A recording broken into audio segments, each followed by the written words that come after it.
So yeah, to anyone listening right now, go subscribe to Simon Shit, support him every way you can. I've been waiting for such a long time to have this bloke on the show. You may recognize him from mid mornings on Kerrang Radio or from the countless alternative clubs up and down the country where he relentlessly DJs and just one of the nicest blokes in the alternative scene. It's Jon Mahon. Yeah, you're too kind, brother. What an introduction as well. Thank you, sir. No, it's so good. I've been wanting to get you on for ages. I know we've been trying to sort it out, but you are just an incredibly busy man. Yeah, man. Yeah, like some weeks I barely have time to even catch up with my own mother, let alone anyone else. So like, yeah, I apologize this has taken us so long. But at least now we've got a lot of shit to talk about. Oh yeah, and it's very exciting stuff to talk about as well because you know, play the music on the radio, you DJ the music. You're like, no, this isn't enough. I want to be the one making the music. Yeah, man. That's what's now happening. Yeah, 100%. Like I used to say this terrible phrase when I was like, I don't know, like in my mid 20s, early 20s, where people were like, they'd see me DJ and they'd be like, oh, have you ever thought about releasing music or doing that yourself? And I'd always say, no, I'm not good enough to release music myself, but I am good enough to talk about the people who do. And like when you start saying that kind of shit, you start believing it. And then I was like, why have I been saying that for so many years? We're here. We're now. It's out. You know, your Yeah, debut man. single. That is a crazy thing to say, isn't it? It's mad, man. Like it's something that I've wanted to do for such a long time, and like the urge and the itch just got stronger and stronger, and like it got to a point where like I'd be at gigs and I'd be at festivals watching people on stage, and like at times I'd struggle like enjoying the show because I'd almost be like so jealous of watching them like perform songs that they'd written to people who were like invested in them. And I was like, man, to only experience that would be an absolute dream. Because I mean, obviously being a DJ, like you do get to experience like the feeling of playing songs to an audience, but they're not your songs, they're someone else's songs. Yeah. And you're not going under Jon Mahon, the name. You're going under JBPM. I am indeed. Yeah. So fun fact for you, those are my initials. And like it's almost as though my parents knew they were going to raise a DJ by giving me the initials J and then BPM. That's genius. So I'm guessing is what's BPM, Brian? Yeah. Yeah, you nailed that first one. um, Obviously I know They're the both M. they're both Family Guy names. Oh, Peter. Yeah. Genius. That was the easiest clue ever. That's quite. I like that name, JBM. Yeah, It's hard yeah, for a dyslexic man. to say though. It doesn't roll off the tongue so Yeah, easily. yeah. And as a dyslexic myself, I kind of shot myself in the foot there. I'm going to end up calling myself MBPJ. But right, let's get into this track, right? Shall we? Because it's out now, so you got this, right? When did you start? Well, you said it's been a while, like a long time since you've been thinking about doing this. When did this track first sort of begin? So this track was actually the last track that I wrote. I started writing music in 2018. I got Ableton, the digital audio workspace, and basically just used a lot of the like built-in like packs that were on there to just start writing stuff and just to start getting acclimatized to, like keys and putting together melodies and song structures and stuff like that.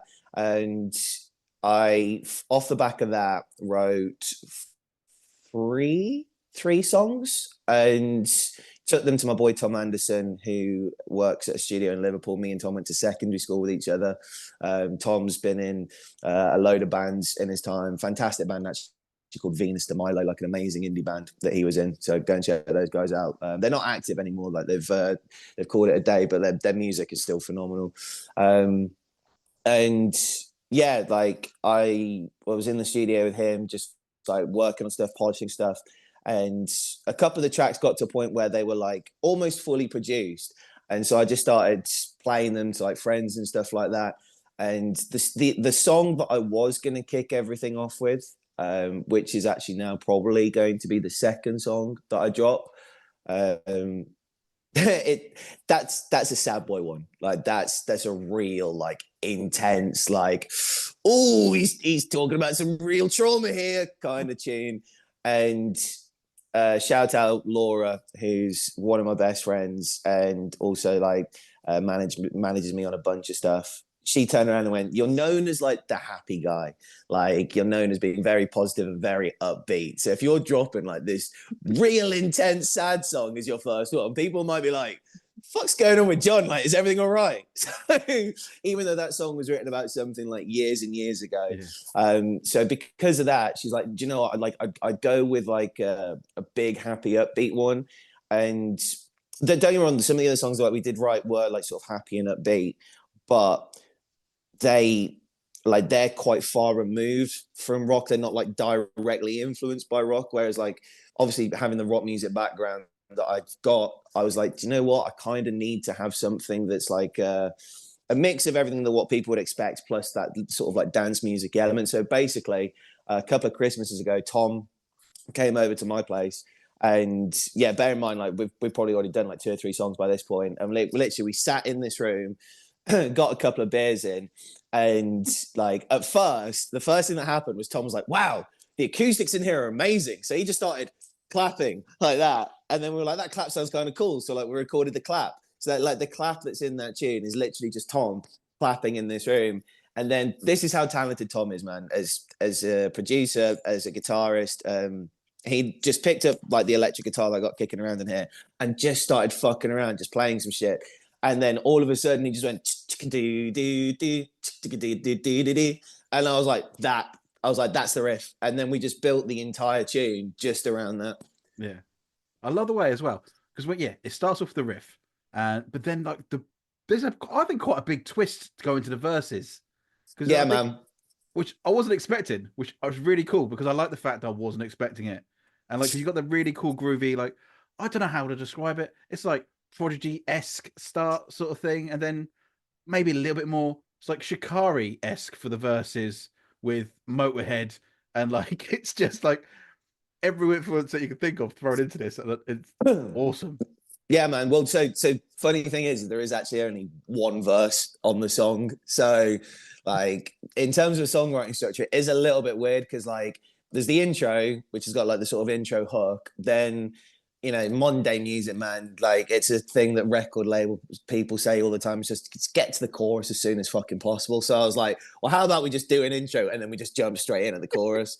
So yeah, it goes intro, chorus, and then yeah, there's just the one verse, and like even that verse had like quite an interesting evolution whereby like to begin with, it was just sort of like very standardy like guitar chords, and I'm a big Nickelback fan anyway, but I was making a load of mashups for Download Festival, and I was like, do you know what, man, that riff in Burn It to the Ground fucks, and it's like that do diddly do diddly do diddly diddly diddly, and like the swing on that, and I was like, how about having like that kind of swing? Because like with the guitar elements, I did want the guitar elements to really stand out as if they were like bandy and like proper like sort of like raw band elements. So yeah, like we put down the swing on that, and then when it came to like laying the vocals over the top of it, like again, I was listening to a load of Motorhead at the time, and like I was obsessed with Overkill, and like that obsession came because like Overkill was like celebrating some sort of anniversary, and William Regal, the professional wrestler and now like manager of like NXT and stuff, he put out a tweet being like, I remember hearing Overkill for the first time and it like changed my life. And I was pretty familiar with like Motorhead's catalog, but I'd heard of Overkill, but I, like, when you've heard of a song or you've listened to a song, it's two very, very different things. I was like, do you know what? I'm gonna sink my teeth into Overkill. And don't get me wrong, I love the recorded version, but for me, the live versions of Overkill are so much better than the recorded versions because on the live versions, like, not only do they make it faster, but it's an absolute war between the instruments. Like, very, very little lyrics in it. It's basically like the drums are controlling the pace of everything. And then, like, the drums are kicking the shit out of all the other instruments. Then all of a sudden, like, the bass comes in and starts battling with it. Then the guitars come in and they start swinging. And it's basically like instruments fighting each other. And then, like, obviously, Lem's tone is like one of one. And I was listening to that tune, and I was like, you don't hear people singing with that like sort of distortion on their voice that Lem was known for. Yeah. And I was like, do you know what? Like, it's like a nice little tribute to Lemmy. Because fun fact for you as well, I was born on the same day as Lemmy Kilmister. So I was like, kind of fitting that I'm paying tribute to one of the greatest of all time who I share a birthday with by honoring his vocal style a little bit on Yeah. that verse. You never got to see him live, did you? I remember you saying before. I didn't. Yeah, like the closest that I came was I was working the heavy music, not the heavy music awards, the Metal Hammer Awards, when that was owned by Team Rock, and that was at the O2 Arena in London. And I want to say Motorhead did a performance. I'm 90% sure Motorhead did a performance that night, but I was doing like backstage interviews. Yeah. So like I got to walk past Lemmy. I got to see him like from a distance, but I didn't actually get to see the performance. Yeah, because talking about Overkill, that song live fucks. It's just, oh, like I remember seeing it. I want to say it was I would download a Sonosphere one year, and like the drums, they just did this bit where just the drums were going. It felt like half an hour, and it was Yeah. just like, holy shit, he's going to die on stage. And then Lem Yeah. just comes back out of the bass like, yes, this is just insane. Yeah, like for me, like there's so many great recordings of it. There's one at Montreux Jazz Festival that they did that couldn't stop listening. There's one at Wacken as well. But yeah, like there's that bit where like the drums come back and it's like that, Yeah. Yeah. and then like he's obviously kicking the shit out of that kit.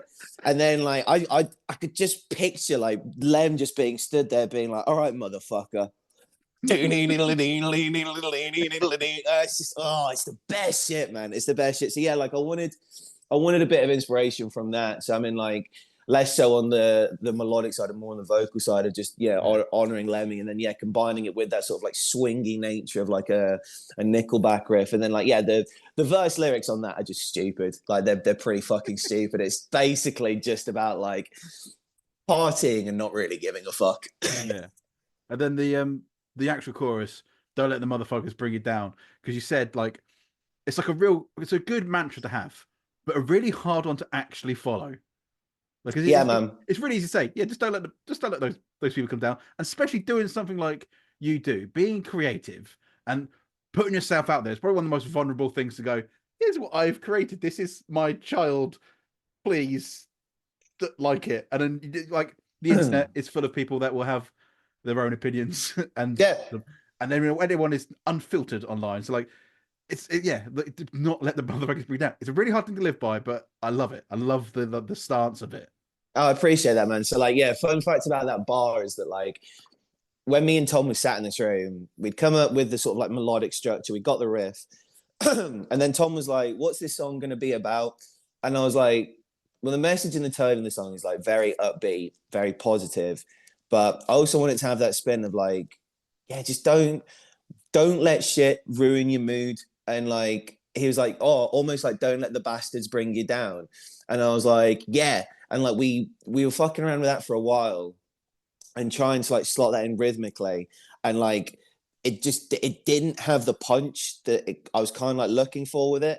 And I was trying loads of different phrases, and at like I'm a big American football fan, like as are yourself. Yeah, I watched the Pat McAfee show loads, and like at that point in time, like they were doing quite a bit about like locker room culture and like motivating the boys in the locker room. And I still remember the interview clip where Pat McAfee was like, "You can motherfuck people into being motivated." So you walk and it's like, "All right, motherfuckers." And it's like, ever since then, I've realized like if you use a motherfucker at the right point in time, it can really pump some people up. So I was like, okay, cool. And then like we started, it's like, don't let the motherfuckers bring you down. And it's like, all of a sudden that punch came into it. And like, I mean, like I've as I said in the press release for it, like, sometimes like it's not even like that the motherfuckers aren't even like as you said, like people on the internet or people like trying to bring you down. Sometimes you're that motherfucker who is bringing yourself down, and sometimes you almost have to stand up to yourself and be like, no, actually, motherfucker, you're not gonna bring me down today. Like, I got this. well, it's like you said at the start, like you've been thinking about releasing stuff for years, but you always thought you weren't good enough. So you kind of were in that headspace going, yeah. Just a quick side note, because you have mentioned NFL and the Super Bowl is on Sunday. So early predictions. I'm guessing you're rooting for the Chiefs. Of course, bro. The Chiefs is still the Chiefs, to quote Pat McAfee. They're going to three-peat. There's nothing that the league can do to stop it. Travis Kelce's going to retire at the end of the game. Like, he might even propose to Taylor Swift at the end, like no exaggeration, at the end of the Yeah. game, like completing like the American, Dream. the American dream. Yeah, like it's gonna be like the storybook ending. It's gonna inspire her next album. Like, yeah, Jason Kelsey's retired. They've got the podcast. Like, Travis Kelsey's probably gonna be like a Saturday Night Live host and all that kind of stuff again. Like Patrick Mahomes, I think will probably stay at the Chiefs. I could see Andy Reid retiring as well with 3 Super Bowls to his name, but yeah, but like the Chiefs are still the Chiefs, and like as much as I think Philly have had a great season, and it's been great to see Saquon running Yes. wild. Yeah. Like like more so than anything else, I'm stoked that in his first season away from New York, he's made it to a Super Bowl. So yeah, I'm stoked for Saquon. But I mean, yeah, dude, you're not stopping the Chiefs. Like you just have to watch that Bills game to see just how impossible this lineup is to stop. I mean, like Steve Spagnuolo's defense has been insane, and if you think that he's not already been dreaming of ways to ruin Philly's offense, you got another thing coming. So yeah, I've got the Chiefs. I think it'll be an entertaining game. I'm hoping, the last time they played in the Super Bowl, I'm hoping for another one of those. Like, I don't want like a 23-20 game. Like, give me like a nice 35 points each, and then like the Chiefs win it by a field goal again or something like that. But yeah, man, Chiefs are taking the three-peat. Yeah. Who have you got? I kind of want the Eagles to win, mainly because then it's the NFC winning, and I'm a Seahawks fan, so I kind of want the NFC to win rather than the AFC. And also, I want Saquon to get a. I don't know what the record is for the most rushing yards in a Super Bowl, but I want him to beat it. Yeah. Oh yeah, 100%. Yeah, that's a good one actually. I like that. All the stats are going to start coming out. Like, as soon as the Pro Bowl's finished, like everyone's going to be ringing up, going, "Okay, cool. Here's all the records that are on the line." And yeah, like seeing as he didn't get the single season rushing record, like give me Saquon to break that record in the Super Bowl. I think that'll be very, very deserving of the season that he's had. Yeah, especially I love the fact that Americans love a stat. I think the Mm. greatest one I ever heard before was during a Steelers game, and it was something like the Steelers had never lost the weekend that a Spider-Man movie had premiered. Love it. I've got one of those for you as well, which is it was not last Christmas, the Christmas before, around about Thanksgiving. The Detroit Lions always tend to play on Thanksgiving. Yeah. And I don't know who found this stat out, but the Lions have never won a Thanksgiving game when there's been a waxing gibbon moon. So there's different types of moon cycles and shit like that you can have. And every time there's a waxing gibbon moon on a Thanksgiving, the Lions lose. I want to be the person who comes up with these facts, because you just got to be a bit weird. And they did. They played the Packers and they lost because of the gibbon moon. Because of the moon. Yeah. Right. Back to music. Always like to play a game with guests, and normally it's around like their songs and things like that, but you've only got the one out at the moment, so it'd make the game rather easy if it was just the one song. So there's 2 versions of this game, so you get to pick which one you play.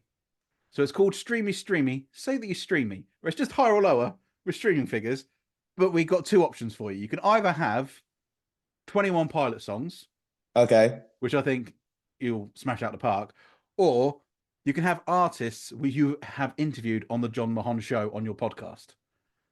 So it'll be their monthly listens. So it's either 21 Pilots or artists that have appeared on your show. Oh, I want to do 21 Pilots, but the fact that you've done enough research to build it out of people that I've had on my show is fucking impressive. Let's go for people as much as I would smash the 21 Pilots round. Let's go for people on the Jon Mahon show. All right. So the starting figure is Bowling for Soup at 2.9 million streams a month, right? Yeah. So is it higher or lower for Funeral for a Friend? Lower. Yes. 333,000. I mean, these are rounded up or down to the nearest, because I didn't want to do the point, whatever. So we're at 333,000 for Funeral for a Friend. Is it higher or lower for Blackstone Cherry? Higher. Yes, 720,000. And then we're going from Blackstone Cherry to one of the UK's finest exports in the last few years, Holding Absence, higher or lower than 720,000. Are they getting more streams than Blackstone Cherry? That's tricky. because holding absence are breaking America. Like a lot of the American audience are picking up on holding absence, but Blackstone Cherry, they're an arena band over here and they dominate the US well. So, sorry, Lucas, I'm gonna go lower. See, you're wrong. Holding absence they are higher at 1.1 million. Oh, I've never been more happy to be wrong. I wanted to say higher. My gut went like higher, but then I logicked myself out of it. I went, Yeah. yeah, an arena band over here, like, let's go holding I know. absence. The amount of Let's times I've done this fucking game, there go. is no logic to it at all. There's certain songs I'm like, how is that not got higher than other ones? And then even the artists are like, I don't know why. Right, so we're at 1.1 million for holding absence. Is it higher or lower for Wheatus? Oh, lower. No. 8.6 million, of which I'm going to guess 8.2 million is Teenage Dirtbag each month. Oh my god. Yeah. Big numbers for them. Blown my mind. The only thing, 8.2 million. yeah, I think it's because that Teenage Dirtbag must be on so many playlists and just like Yeah. any rock anthem playlist that's on there in it. Yeah, that's true. Fair Only thing, play. yeah. Fair play, Wheatus. So we're at 8.6 million for Wheatus, and then we're moving on to While She Sleeps. That's got to be lower. Yeah, 882,000. I mean, it's almost a million, which is still a ridiculous number, isn't it? And then this was one of my favorite interviews you've done, and I highly recommend anyone checking it out. Ryan from the Hunter. It was great interview. Thank you, bro. So higher or lower than While She Sleeps at 882,000. Lower. Yes, 572,000. Then we're moving on to Bambi Thug. Bambi Thug. What's the number? We're at 572. Higher. No, lower at 392,000. Interesting. And the next one, there's only 3 left. And the next one, all I'm going to say is I was very surprised by this number Okay. because it's Fight Star.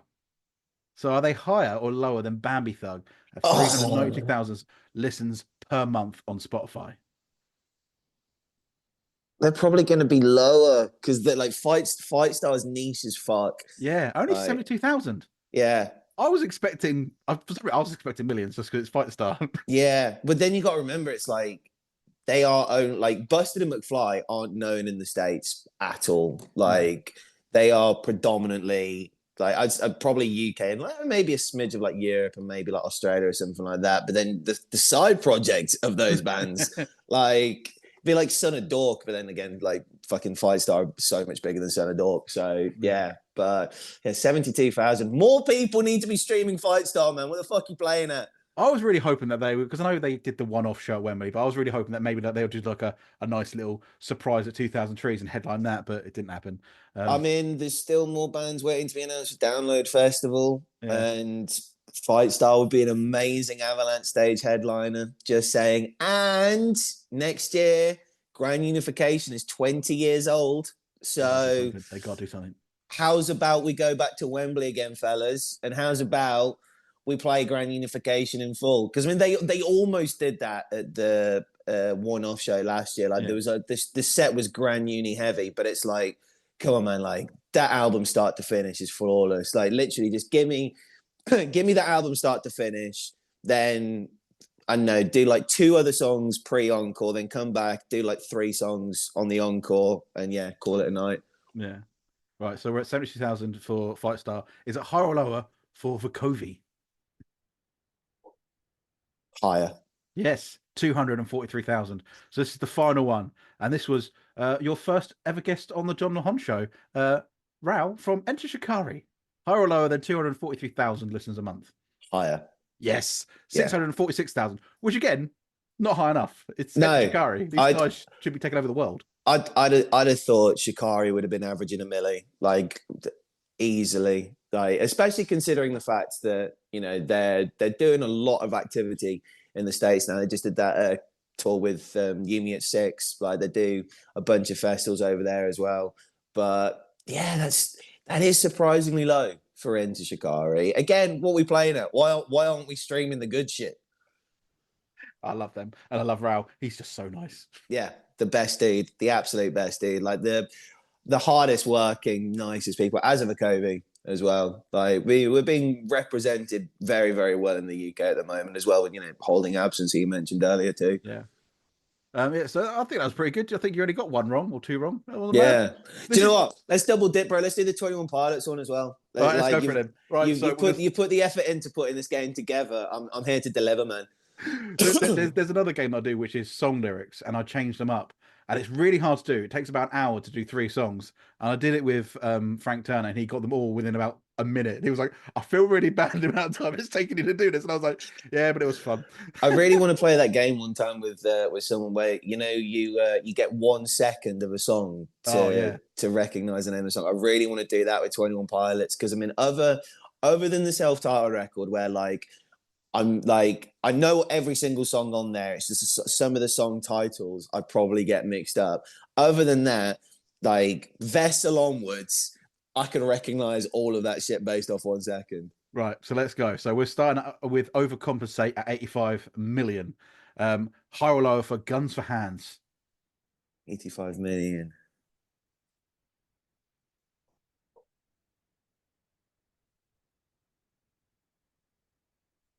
Higher. Yes, 196 million. And then Yeah. we're moving on to Lane Boy. Is it higher or lower than 196 million? 196 million. Yeah. Higher.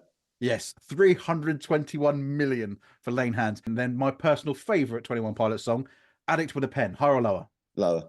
Yeah. Only 85 million. Yeah. The world is rubbish. Then we're going on to Pet Cheetah. Higher or lower than 85 million?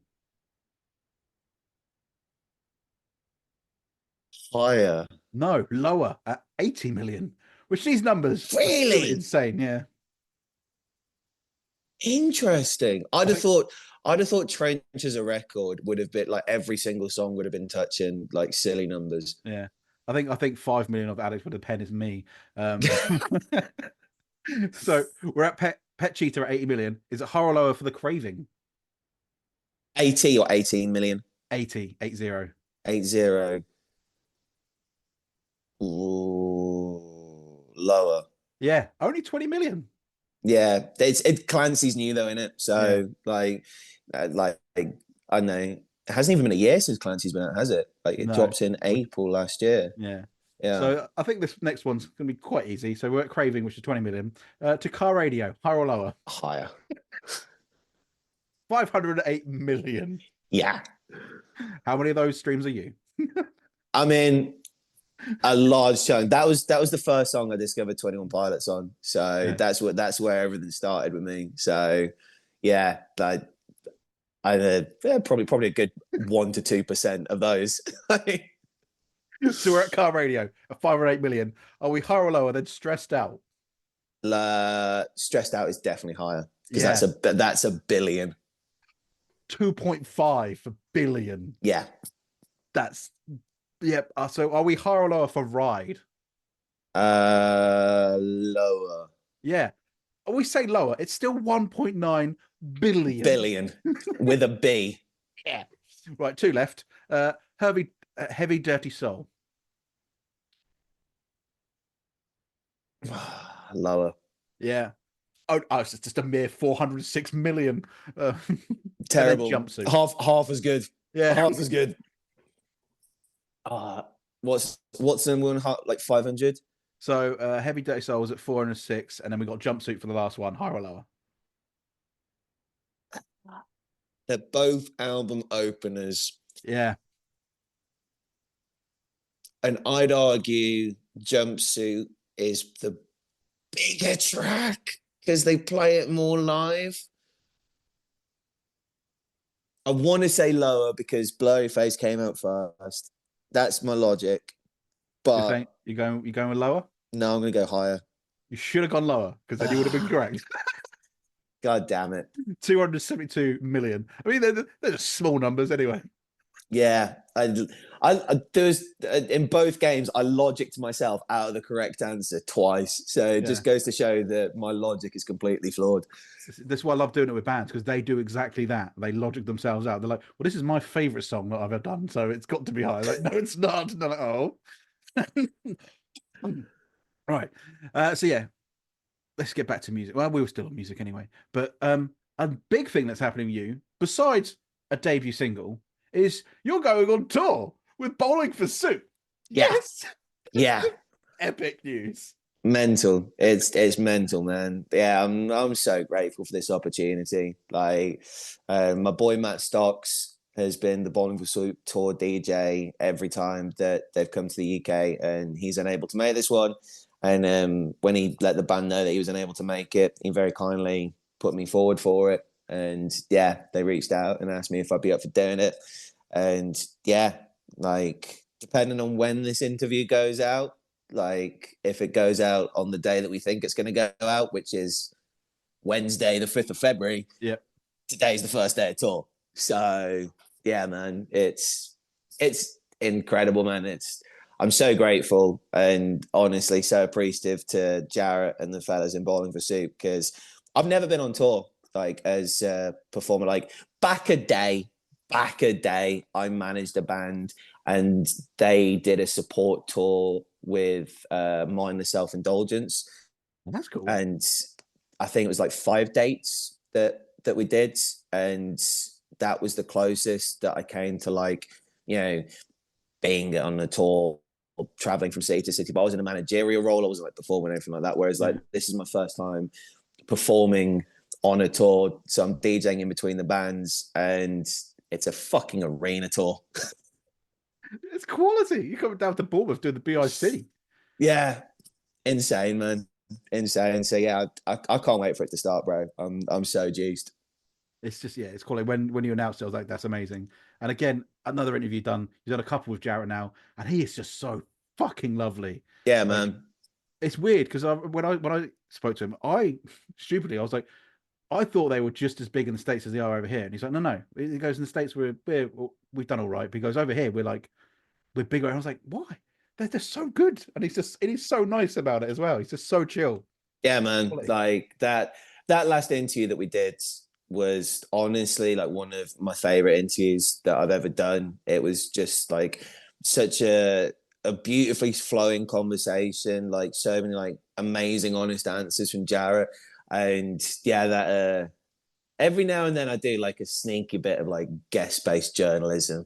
And during that chat, I was like, right, I'm gonna put my detective hat on because I was saying this before the interview. By the way, I just need to go on record and say that I was saying this as early as when Bowling for Soup last toured the UK, Yeah.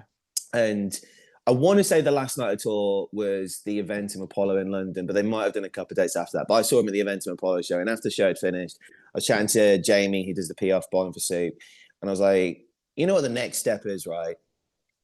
I was like, Bowling for Soup have never done Wembley, and it's like it's got to be, it's got to be a big one-off show at Wembley Arena, Bowling for Soup's biggest ever show in the UK. You got to do it. And then obviously Download rolls around. They announce the tour with Wheatus, and you look at the tour poster. The biggest missing city on it is, of course, London. Soup always do London when they come through the UK. So I was like, okay, this is a good sign. And then yeah, in that interview, I had to be like, hey man, you don't have to confirm or deny anything, but I'm just putting it out there. And yeah, sure enough, what was it? Couple of weeks ago, they announced Wembley Arena, Punk Rock Factory, and Wheatus. The support fucking huge. Like the band deserve it, man. Like, and as you said, like they are one of the greatest of all time, like without a shadow of a doubt. And the fact that yeah, the band are very honest about the fact that the UK has always been more welcoming to them in terms of the size of rooms that they play than the US, then it's what they deserve. Like if we as a UK music based audience can turn around and go, cool, we love you so much, so we're going to help you sell out the biggest, most historic arena that this country has to offer because we love you that fucking much. Then yeah, bro, like I'm so happy for them, man. Yeah, because I put them like when I was chatting to Jared, I was like, so you kind of like in pop punk, you kind of got the top tier is like Blink and Green Day, right? They're kind of the leaders of the pack. Then I was like, you got Offspring and you guys. He's like, we're nowhere near that. I was like, yes, you are. Yes, you are. Please believe in yourself, man. You're bowling for soup.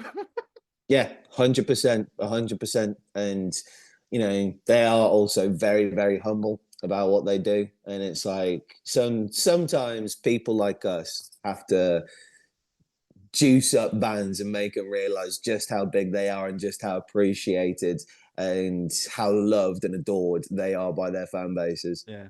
So you said about your little prediction that you did, which was great. I did the same thing, but last year went to Lost Evenings, Frank Turner's festival when he was in Toronto, and I was chatting to a couple of the PR people from Extra Mile, and they were like, "Where do you reckon Lost Evenings going to be next year?" Then I was like, "Well, for the last 3 years, he's been over in America or Canada, like here." So I was like, "You've got Show 3000, which is happening in London, so it's not going to be anywhere down south because that's ridiculous if London got Show 3000 and then the next Lost Evening." So I was like, "So maybe in Europe," or I was like, "Edinburgh."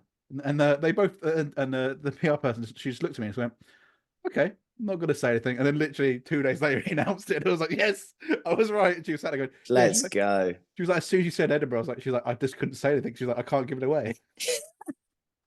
I love it when we get those moments, bro. I love it where it's like, oh, we connected some dots here.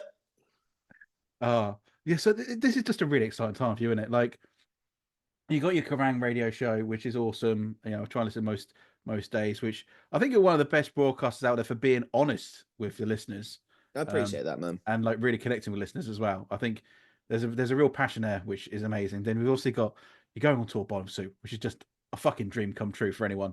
And then also you got a debut single as well. Like this is just a really fucking cool time Yeah, for man. you, and I'm so happy that it's coming around and it's all coming together, at the right time. The singles coming out with the tour, like it's when the dots connect, and it's just Thank you, I'm brother. so happy.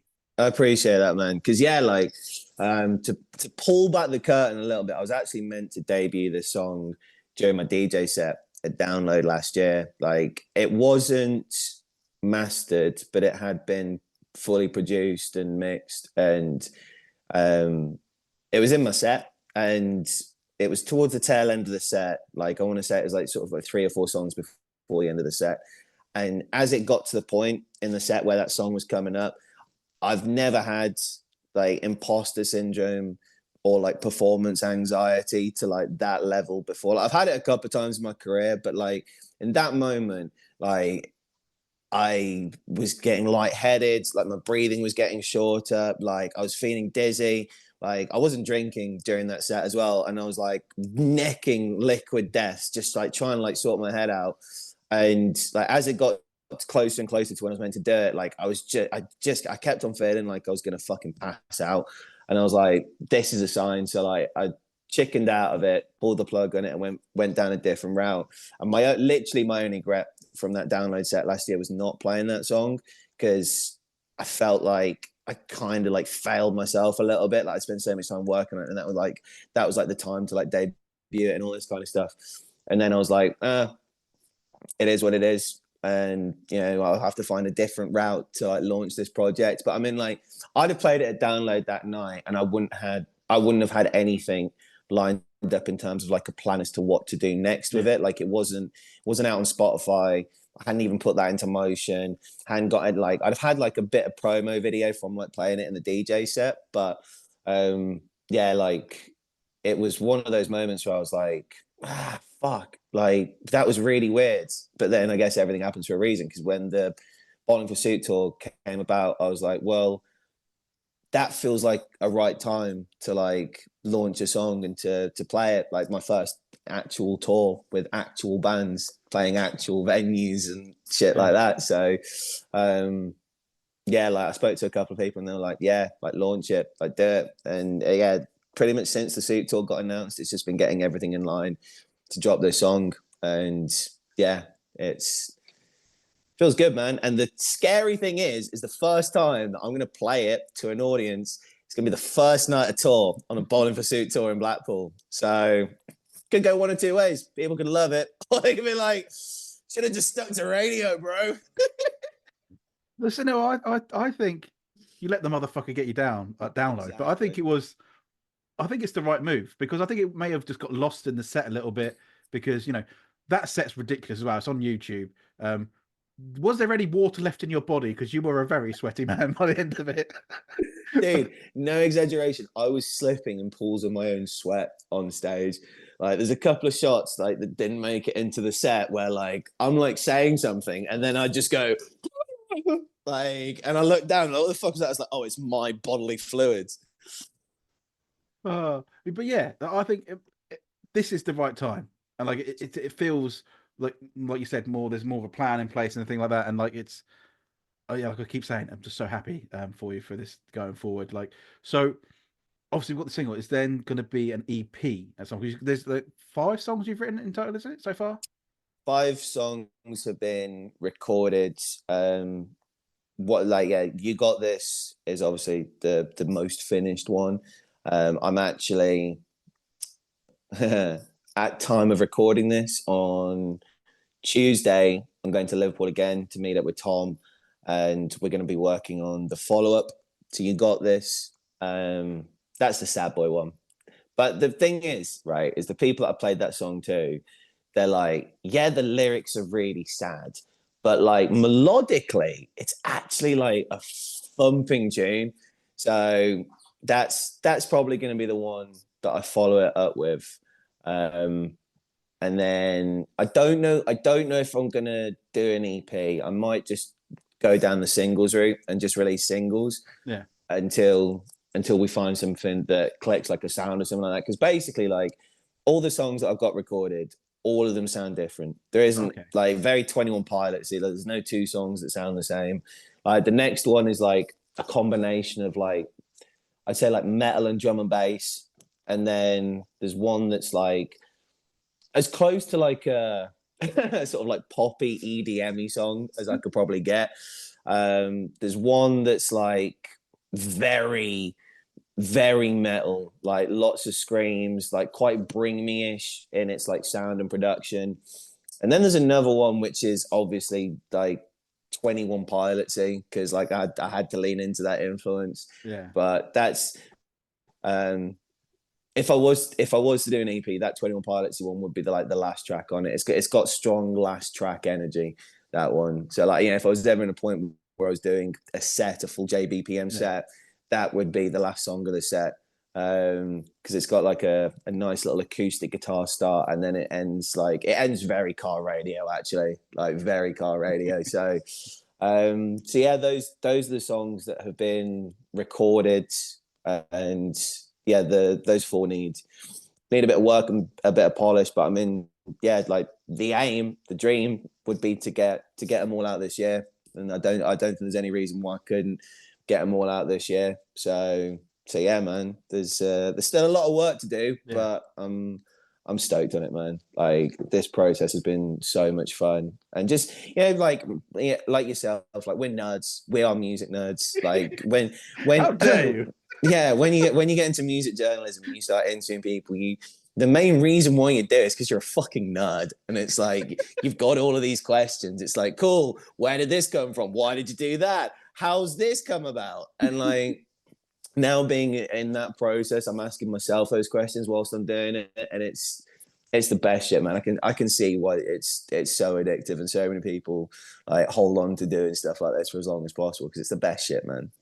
Yeah. And then when you first get on stage and play it for the first time, that is going to be something special.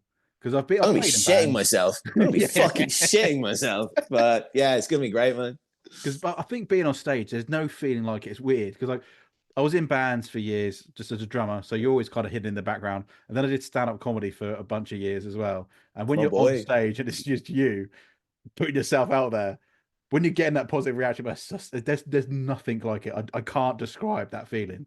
So when you first press play, and you're like, "This is fucking me, motherfuckers!" Like, just own it. Motherfuckers. Oh, it's gonna be epic. Yeah. So, are we gonna like get like a? You do like a mini tour around like club venues again, like you've been doing? That's there's a couple of different avenues that like I'm looking at towards like the tail end of the year in terms of once I've got like a set's worth of songs. Yeah. Like I and because thing is in very me kind of fashion, like these songs aren't long. Like You Got This weighs in at under 3 minutes. Yeah. I want to say the next one's like 3.5. Two of the others probably flirt around 3, maybe under 3, and then that last one that I mentioned, that one's the longest one. I think that one's about. In fact, actually, quite hilariously, the first time I mixed that down when because like a lot of these tunes, like before I go to Tom with them, I'll build them all myself and get like the structure done, and then I'll render it down.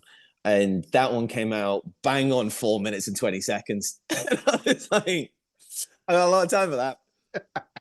A lot of time for that. So yeah, like if I like basically a set of mine with those 5 tunes would probably be, 20 minutes, like with a bit of talking in between. So it's like, that's it's a support slot's worth of time. And if I did want to do, I don't know if I could convince enough people to come and see me do a standalone set just yet, but we'll see, man. There's a couple of options for it, but yeah, like the main goal between now and the end of the year is to get a set. If I can get a set nailed whereby like I can go out and play live shows, like you will see me out playing a lot of fucking live shows. Because again, man, like, I didn't give a shit if it's 5, 50, 500 or 5,000 people, man. You're gonna get the same shit from me every single time. Yeah, you do, because when I've seen you at Delight, like you're just as sweaty as you were at Download. Yeah, man. Like I don't know anything less than 200% when I'm up there. Yeah, this is just incredible. Like I keep saying, I'm so happy for you, because it's a lot of years of hard work and hard grind, and you, like I said at the start, you are just one of the nicest people I've met in this whole industry. Like It's you're funny just you to say, brother. I genuine, appreciate that, like man. just so genuine, and like I said about when you're on radio, you're just so honest with the listeners as well, which you don't often get. Because there's been days when you've come on, you've kind of gone, yeah, I'm not feeling great today. I've never heard a radio presenter, and all the times ever done radio, I've always been told by a producer, you are never allowed to say that you're sad. You always Mm-hmm. got to be the pillar of happiness. But honesty, I think, is a better connection with the listeners. Without a doubt, dude. It's like I was part of the exact same school of training. It's like you feel like shit. Cool. Put the mask on because you're fine right now until that microphone goes down at the end of the show. You are fine. And it's like that's not real life. Like that's No, not how life works. And it's like, yeah, recently I've had a string of fucking more good days than bad days. And again, that's something I'm very, very grateful for. But if it was the case that I woke up tomorrow and something shit had happened and something bad had happened, yeah, you bet your ass I'm going to go on the radio and throw out the microphone and be like, yo, I feel like shit today. But again, it's like, through listening to my show, you probably hear me do this every day. It's like the reason why I do the 2 questions, which is honestly, how you feeling today? Because that's important. And then what's one thing that you're grateful for? Both of those things came from my time in therapy and seeing a therapist. And she was like, when you start your day, you have to be honest about how you feel at the start of that day. Like, how have you woken up feeling that day? Acknowledge those feelings and like don't disguise them or try and convince yourself you're not feeling those feelings. But however you are feeling, out of that, and she said, find 3 things to be grateful for. And obviously, on the radio, it's kind of hard if you're asking people to do multiple things at the same time. So, like, effectively, I'll be asking people for 4 things. So I'm like, no, it's like, let's make it simple. It's like, honestly, how are you? And then what's one thing that you're grateful for today? And it's the power of that gratitude, man, is insane. Where like gratitude is an incredible thing because like even if you do feel like shit, if you can find something that you're grateful for, it counteracts the shit. Like it's almost like the like in Harry Potter where Voldemort and Harry are having like the wand duel fight and like it's like the 2 beams of light are going at each other. It's like Voldemort's like, your shit. It's like, oh, I feel like shit today. And then Harry's coming in with a gratitude. So it's like they're having that little like fucking like tug of war. And it's like it can change shit massively. I DJ'd a wedding at the end of last year. And I can't remember what it's like on the bride or the groom side, but like someone, one of the parents listened to my show and she said like she had an accident of some description where like I think she like broke her leg like really, really badly. Like she was like bummed out, sat at home and then like was listening to the show and I was doing, honestly, how you doing? What's one thing that you're grateful for today? And she was like, okay, cool. She did it. She said the answer out loud and then she found her one grateful thing. And then she found something else that she was grateful for. And then she found something else that she was grateful for. And before she knew it, she had like 10 or 15 things that she was feeling grateful about. And all of a sudden, all of those like sad feelings that she had where she was like really bummed out and really depressed, like they'd been turned on their head and she had a different perspective. And that's all it is, man. Like that's all it is. It's just finding finding a different perspective where it's like, yeah, there's going to be shit in life that brings you down and bums you out. And yeah, you can wake up and have like multiple shit days on the trot, but it's like, you don't have to sit in the shit forever. Like, if you can find a couple of things to be grateful for, like, use them as your fuel instead of your shit. Absolutely fucking perfect. And I think that is a beautiful way to end it. So thank you so much, John. It's been an absolute fucking pleasure. And JPBM, You Got This is out now, streaming everywhere. Go check it out. It's just a lot of fun. And if you're going to Bowling for Soup, John's going to be there. If you've got a DAB radio or a mobile phone, the Kerrang Radio app 10 to 1, or just I'm any. fucking everywhere, man. You can't escape me anymore. Like, Oh, I'll be coming over to your house for afternoon tea at some point. But yeah, bro. Before we wrap this, man, I just want to say a massive shout out to yourself, man. Like, you are so hardworking, you're so talented, and you are so creative in the things that you do, and you're wildly entertaining, bro. Like, one of my favorite things when I open TikTok is seeing your song challenge pop up, and like every single fucking day, like I see one of those song challenges, like I'll fucking either, if it's a song that I don't know, I'll go and check it out, or if it's a song that I do know, I'll put a smile on my face because I'll be like, good choice there, Simon. So yeah, bro, like keep crushing it, because yeah, you're one of one, man, and I'm very very proud of you with everything that you're doing at the moment. So yeah, to anyone listening right now, go subscribe to Simon shit, support him every way you can. oh, thank you so much. And hopefully I'll see you in Bournemouth because I'm still trying to get down for the Bowling for Soup show. So hopefully I'll see you there. Yeah, boy.